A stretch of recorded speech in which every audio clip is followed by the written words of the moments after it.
Introduce yourself. My name is Eric Oakley, and I'm the first known victim of the Dog Bandit.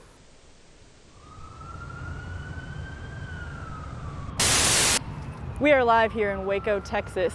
A wave of uncertainty has crashed over the professional disc golf touring community. There are many suspects, but it's very uncertain. It could be anyone at this point. Someone, male, female, we don't know, is running around and putting hot dog stamps on the back of these professionals' discs. They use these in practice, they use these during the actual tournaments. We don't know when it's happening, why it's happening. We've learned now that there are 7 total victims. Who knows how many are to come.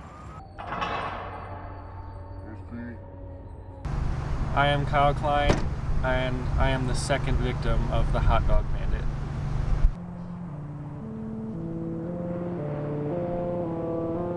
When did you first find that you had been hot dogged? I first noticed and found out during round 3 of the Memorial Championship. I flipped over my disc and saw a hot dog stamp on it, and I was instantly terrified because I don't know what this is going to lead to.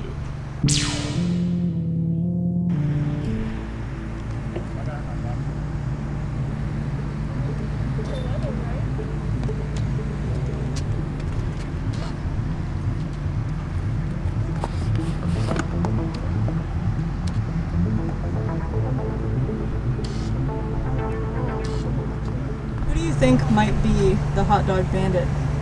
My number one suspect right now is Thomas Gilbert, but he's claimed he's been hit by the hot dog bandit as well. But my theory is that's exactly what somebody doing this would want people to think.